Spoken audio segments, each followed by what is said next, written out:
Good morning, gamers. A second dragon. That was not on my Dark Souls 3 bingo card.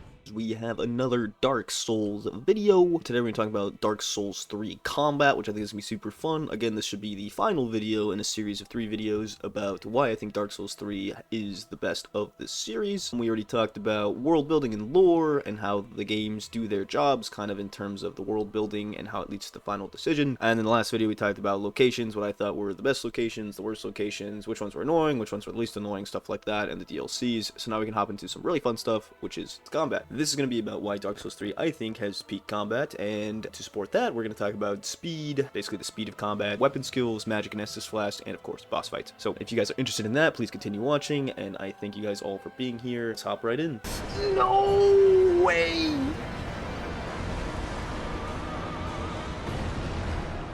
So the first thing we're going to talk about today is the speed of combat, right? As we all know, Dark Souls 3 kind of has very fast, snappy combat. Dark Souls 2 is far slower and more methodical, and Dark Souls 1 falls somewhere in between those, I would say. To start, let's just start from Dark Souls 1 and build up, right? Dark Souls 1 speed isn't bad, but I think with the lack of movesets, it's pretty dull in comparison to the other games. I'm going to put it above Dark Souls 2 combat, kind of, but I still think Dark Souls 2, you know what, no I'm not. I'm going to put Dark Souls 1 as the worst combat, actually. It's hard to take, but it is the first game, so it's very simple, and it does its job really well, but I think in terms of, I don't think combat too much, or variety of combat, or intensity of combat is why Dark Souls 1 is so successful, right? It is unique because it was the first kind of way to do that, as far as I know, besides Demon Souls, but its speed is not really the reason why people play Dark Souls 1, right? It doesn't have the snappiest one, it's just effective, right? But I think Dark Souls 2 combat is actually very intense in its own way, right? I think Dark Souls 2, like, it's methodical, right? A lot of people say it's almost turn-based to a point where you have to, like, do 1, 2, 3 dodge, and then the boss is open for an attack, and it's totally fair, but I liked it. I liked playing it. The only problem is someone else watching it, it's not that fun, because it's super slow, and the bosses kind of take a while if you don't know every single stop point and turn when you can attack, so the bosses can be a little slow, but I kind of like it. I did really enjoy it because it's super punishing if you do mess up a dodge or a turn, right? Also, the hitboxes are garbage, but we can talk about that later. But the methodical combat, right? It's not bad, I don't think. I think it's actually pretty interesting because it does put you in this rhythm, and it helps me focus, honestly, for the most part. I don't get distracted if I have to, like, think about, okay, 1, 2, now I can go. Like, it's very, like, chess almost, which I like. I did like, but it does pale in comparison to Dark Souls 3. I think the shift from Dark Souls 2 to Dark Souls 3 was a huge wake-up call because it is more of a reaction time. You kind of have to be in the flow of the combat to make it work, right? It is, the openings are scarce, kind of like in Dark Souls 2, but, like, they make more sense, and it's a lot less like, oh, I did a large attack, I'm waiting for you to hit me now. Like, you definitely get that sense of Dark Souls 2, where it's like, I've done my stuff, now you can do yours. And in Dark Souls 3, it's more like, oh, there's an opening, I can get, like, one hit in, and then we'll see what happens after that, what kind of move they counter with, and then we can kind of move from there. So it's all kind of, like, more reactive and more, I want to say, like, it's just more intense, right? It's just, like, you don't exactly know what always is coming next, unless you played this game a million times, right? Any combat in any of these games, if you're a pure master at the game, right, it's just going to be methodical and you know all the openings. But I mostly take these as a first time-ish player, right, playing all these games pretty much for the first time in like 8 years and never once mastering them. I played them a total of 2 times now, right? That's kind of the perspective I'm coming from. So I think the Dark Souls 3 combat is a lot more intense due to the speed, and I like that a lot. Again, so I would rank Dark Souls 3 as the best. And then the methodicalness I did like of Dark Souls 2, and then Dark Souls 1 is just kind of, it's the baseline. It's like, this works, you know what I'm saying? But it's not very unique or special in terms of its, like, speed and kind of how it works. Which then can get us into weapon skills, right? I think the weapon skills in Dark Souls 3 make for the most diverse and interesting combat because that gives you so many styles that you can use, right? There's so many different ways you can play, and Dark Souls 2 and 1 don't really do that, right? I think I've talked about it in a different video where it's like, with the stats and whatnot of Dark Souls 1, because the endurance and equip load stat are controlled by one thing, you kind of get very similar characters throughout the game, and you kind of just change what weapon you're swinging with. It doesn't really matter too much, right? You can kind of be more poised or a bit quicker, but it's it's not too diverse in what you can do. I think, again, I made this case in the Dark Souls 2 video that with the attributes like adaptability and stuff like that, you do actually get a bit more diverse combat, right? Because there are characters that can dodge more, or if you're going to put it into equip load, right, you can get characters that carry more, right? I do think they try to diversify it. And there's a thing in Dark Souls 2 that I actually didn't know about, which is power stance. So they do have type of weapon skills where if you have certain weapons in each hand, right, you can hold triangle, I guess, and you'll do a power stance. I didn't know about this until I started to research and make this video. So the Dark Souls 2 power stance is sort of like paired weapons in Dark Souls 3. That's actually how I found out about it, because I was researching Dark Souls 3 paired weapons, and they said it was close to power stance. So now I know about power stancing, and I haven't tried it, so that could be interesting to go back and actually look at myself. So I don't have too much to say about how cool or fun that is to play, but I did see a lot of comments that said power stancing was the coolest thing in any Dark Souls game. But since there's stuff like it in Dark Souls 3, and there's not unique weapon abilities in Dark Souls 2, I'm still gonna say that there's better weapon skills and more diverse combat in Dark Souls 3, which I enjoy. I really like the weapon skills in all the games, from the starting sword to the dual scythes you get from beating Sister Fried, right? That was one of my favorite boss weapons ever. Or there's like the giant sword that can literally catch fire whenever you do your weapon skill, right? I think it just makes the game more interesting and fun to play, in my opinion, with the weapon skills that they did. I think they honestly nailed it with those. Holy shit, that scared the fuck out of me.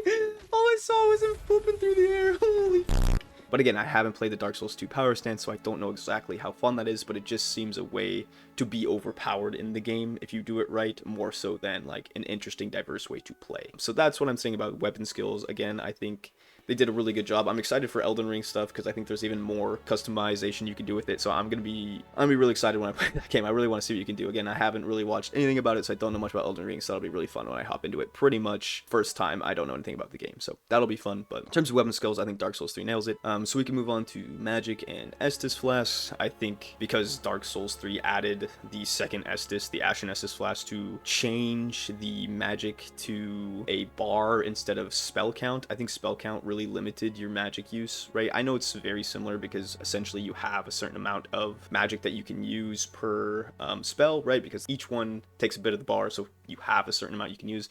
But I think being able to customize how much of that bar you can refill, right? You get to move flasks around, right? You can pick which number you have of which, so that if you need magic more for one instance, you can have more magic. Or if you need less, right, you want to focus more on healing, you can give all the flasks to the healing flask. And I think that makes magic interweave into the combat more, because all weapon skills use a bit of magic, essentially, right? If you catch your sword on fire, or use the dual scythes, or even just use stance and use the shield break from the basic swords, right? All of those use magic, so as much as you want to use those is how many flasks you need, and they let you customize that, which I think makes the combat more integrated, right? You were pretty much either, to be effective with magic, you were either pretty much a magic build or a melee build. And I think this one really blends the two together very well, which again makes for more interesting combat. And I think my final point would be, just because we're talking about Estus Flask, the slow Estus Flask in Dark Souls 2 was really brutal. I think it made the Estus Flask less important in the game. This is like a really small nitpick, but if you already have an item, the life gems, that do slow damage recovery, I don't know why you would do the Estus the same way, because then it just takes away its importance, right? Instead of being a like one-shot insta-heal, right, you just have more life gems. And since life gems aren't that expensive, like, it's not crazy to be like, oh no, like, I use my Estus because it refills, right, every time I die. It's like, you can go buy 30 life gems, like, it's fine. Like, you know what I'm saying? Like, it's not like, it takes away from the Estus's importance in the game, which I didn't like, because it's so slow. And it also makes the combat really tough. And then the final thing I want to say is actually, in terms of all the games, right, I thought the most brutal and, like, satisfying combat, like, if you want just, like, knights attacking each other at the end of time, like, brutality, where it's, like, clunky, but, like, it kind of feels how a normal knight would be, who, like, isn't super well trained, and he's just kind of getting through it, and, like, there's all these things coming at him, he's just, like, has to keep going. Like, I think Demon Souls gives you that vibe the best, right? It just has the most just brutal kind of combat, where, like, you have the chunkiest hits, and it's, like, it's slow, but it's not, and it's like slow and clunky almost, but it's like, it fits because the game looks so good and it's so like zoomed in, and it's just like, it feels like you're the last hope and you aren't well trained. Like, you're not this dexterity master or like this giant guy with a hammer. I mean, you can be, right? But it's like, for the most part, playing through the game with just like a long sword and the basic armor, like you just hit, like it just feels so good. That whatever they did with that combat, it's not the most fun, it's not the most interesting, it's not the most complex, right? I think the weapons, the lack of weapon variety in Demon Souls kind of brings it down. And again, there's no like weapon art. The backstabs are the coolest, right? They did actually put in unique backstabs, which is really fun. I had a comment tell me to look at those because I said in the Dark Souls 3 one they took away the super cool Halberd backstabs from Dark Souls 2, and then I had a comment say that hey, you should go check out all the Demon Souls backstabs, and the remake backstabs are crazy. I really like that they put that in there. They made some, again, it's just so brutal, right? And that's the thing, there's nothing flashy about it, and it's just intense combat, and it is really fun. But again, it's not the most interesting, it just is the most satisfying. It's like a different scale. It's really good. So if you like that kind of combat, you guys gotta check out Demon Souls. But other than that, we can talk about boss fights now, which is the best part of obviously the Dark Souls series, I think, besides for the lore, is getting to go fight those chunky bosses. So now we can go move on to the final part of this combat video. To start, we're going to ignore the series-wide gimmick bosses, right? We have like Bed of Chaos or the Ancient Wyvern, stuff like that. High Lord Wolnir, right? Where it's just like, you're not really fighting the boss, you're like doing something else, and then you kind of just one-tap the boss to end the fight. And we're just going to put those out of the way, and then we'll move on to like how I think about the first bosses, kind of the worst bosses, and then the best bosses, right? Kind of compare those throughout the Dark Souls 1, 2, and 3 series, and move on from there. So the first set of bosses, right, would be like Gundyr versus the Asylum Demon and the Last Giant. I count the Last Giant as the first boss of Dark Souls 2, because in my last video for locations, I counted the first location as Force of the Fallen Giants. You could easily go other directions and fight other bosses first, but for the sake of the video and the series, right, we're just going to say the Last Giant is the first boss in Dark Souls 2. But again, since it's about combat and how interesting and intense the combat is, Gundyr takes the cake for sure, right? Moving from Dark Souls 2 to Dark Souls 3 and fighting him right off the bat, right, it's a huge skill check, right? He has much more complex moveset, right? He has counters for you if you kind of dodge to the side. If you're close enough to him, he'll just do like a shoulder smash and send you flying, right? There's a lot of different moves that he does to make the game more interesting, and you realize that's way more reactive. You can't really rely on, you know, memorizing move sets, right? There's a lot more going on. Combat has to be more fluid. You really have to pick your times to attack and stuff like that. So I think it's definitely a better skill check and interesting fight as an opening boss, but still 100% doable. And you get to see the Man of Pus come out as a second phase, which is really tough sometimes if you don't know what you're doing. Again, I don't. This is a video of someone who has played this game twice. I don't really know what's going on. I'm not a master at any of these bosses, and that's kind of the feeling, and the video I want to be for is more for people casually playing the game. The Asylum Demon is more of a, I would say, a lore boss, right? He's there to kind of guard the exit to the asylum. He's kind of a pushover, and he's more to be there as a check to make sure that you are the Chosen Undead, right? The Chosen Undead will beat the Asylum Demon and escape, but obviously you do because he's a pushover and you're the Chosen Undead, so it's more of just a lore thing, and it's very similar with the Last Giant, right? None of their moves are very intricate or intense or fast. They're just kind of opening bosses that are there to be the first boss, right? But like I said, I think Gundyr makes a skill check. It makes you realize what the game is going to be, more so than the Asylum Demon or the Last Giant. So in terms of combat, I think fighting Gundyr is the most entertaining to do for a first boss, right? I think it's a great opening boss. And then we can move on to like the worst bosses. There's a lot of bad bosses in these games. I mean, for those of you who don't like the large clunky pieces of armor, you could pretty much just list all of the Dark Souls 2 bosses, but I don't hate all the Dark Souls 2 bosses. Like I said, I like the methodical combat at some level, but if we want to look at the worst of the worst and ignore gimmick bosses and stuff like that, I think the Cursed Rotted Grapewood from Dark Souls 3 is almost the worst. It's definitely the worst in the game, in my opinion. I think it's the worst Dark Souls 3 boss, just because it's really annoying. It's also optional, so I guess you don't have to fight him, but if you want the boss weapons, you do have to fight him. And then if you look at like the King's Pets and the Frozen Outskirts, that's definitely my least favorite in the series. That fight is the most pointless. Again, another optional boss. For some reason, all the worst bosses are optional, which is so annoying because it's like you don't have to do them, but if you want to beat every boss in the game, you do have to go out and beat them, and it's like, why? And actually my least favorite from Dark Souls, believe it or not, was the Demon Fire Sage. For whatever reason, I know it's just a reskin of a reskin of a reskin, and now he does fire damage, and that's his cool little thing. Yeah, I struggled with that guy. He made me go a bit hollow there. I did not, for whatever reason, I could not get him down, and so I died repeatedly to this guy for like no reason, and I knew that he was an easy boss and that I was just throwing, and I just couldn't do it, and it was just like the most annoying thing. For whatever, I know there's a ton of other bosses, but Demon Fire Sage, man, probably made me the most upset. Yeah, Anyway, but I think out of all of them, I would probably fight the Cursed Rotted Greatwood. Out of all of those, again, I know probably once you figure out the Demon Fire Sage, he's a walk in the park because he's like the fourth asylum type demon you fought since you started the game, but I just could not figure him out, and it really made me mad. And then the King's Pets and Frozen Outskirts, I would never go back to.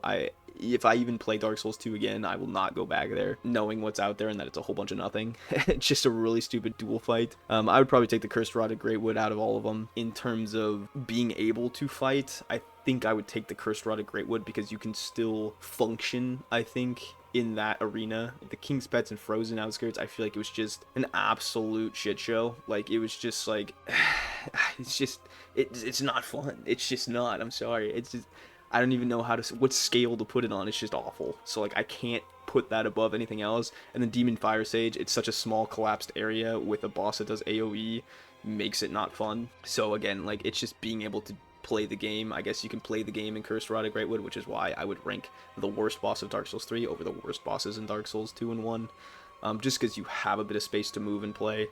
So that's the scale I'm going with, and we're going to leave that because these bosses are making me mad. Okay, so moving on to the best bosses. Woo! Okay, so the best bosses, I think, all come from Dark Souls 3. Probably the best fight in Dark Souls, like, 1 would be like Artorias. I had the most fun probably fighting Artorias because again, he's like this, I like fighting the humanoid like NPCs that have dodges and attacks feel a bit more natural than just fighting a big monster that you just have to dodge a slam attack and hope that he doesn't do his AoE spin attack and hit you for like half your HP, right? I don't really like those fights because it doesn't feel like I'm playing the game really. So most of these, besides for Demon Prince, are just gonna be like, I guess, like powered up people, right? Just regular guys. Like, I know Sister Fried fight, they have the Giant King, but again, he's just a giant dude.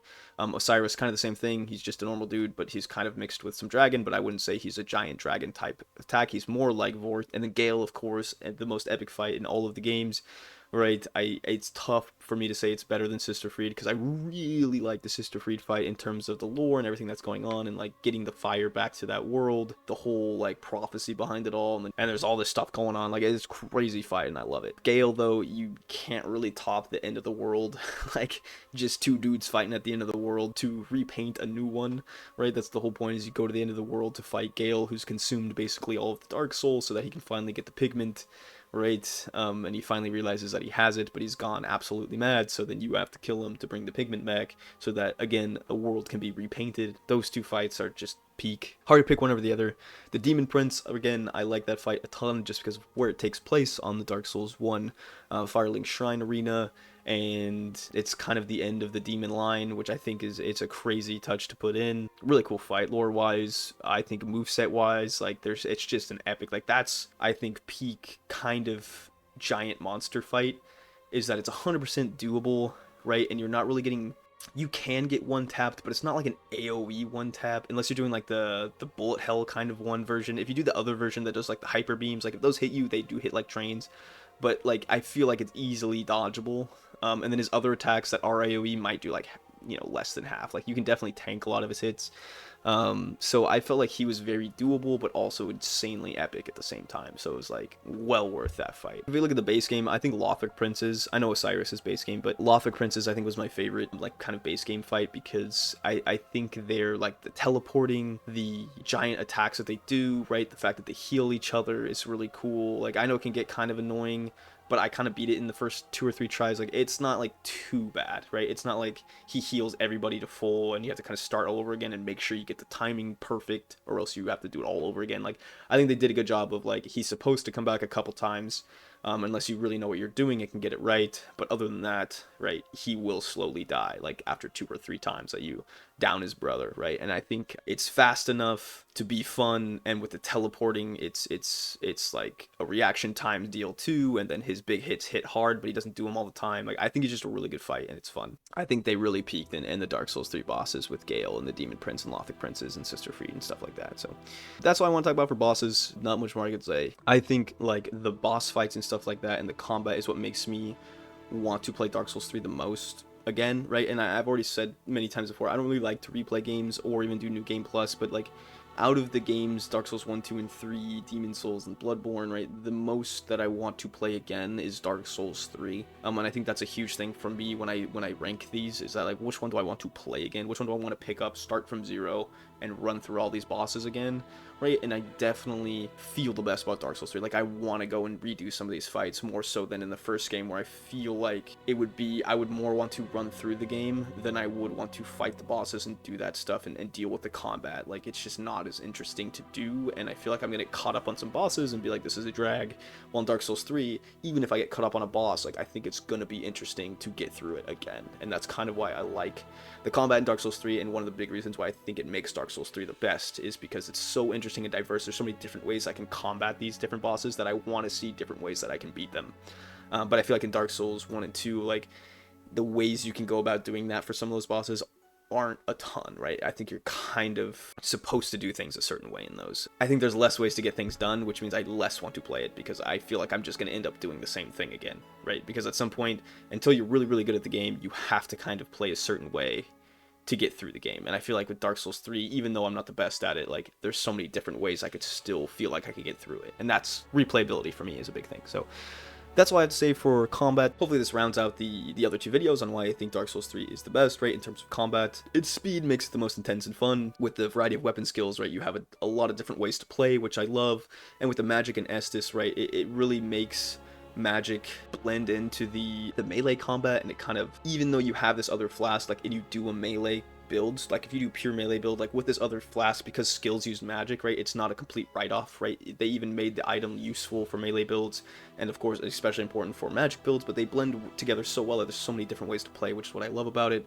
And then of course the boss fights, they're also epic and interesting for the most part, and they just make for the best kind of replayability in my opinion, right? From start to finish, I think the Dark Souls 3 bosses give you the best fight, right? It's not just memorizing stuff, it's reactive, and so many different ways that you can play against them. So I really think that they peaked with the Dark Souls 3 combat, and that is why Dark Souls 3 is the best in the series. Hopefully you guys agree. If there's something you don't like about the Dark Souls 3 combat, please let me know. We'll see what they do in Elden Ring. I'm super excited for that. Let me know what you guys think. If there's a boss in another game you think tops all these other bosses, let me know. And I will see you guys all in the next video. Thank you guys so much for watching, and have a great rest of the day. Bye!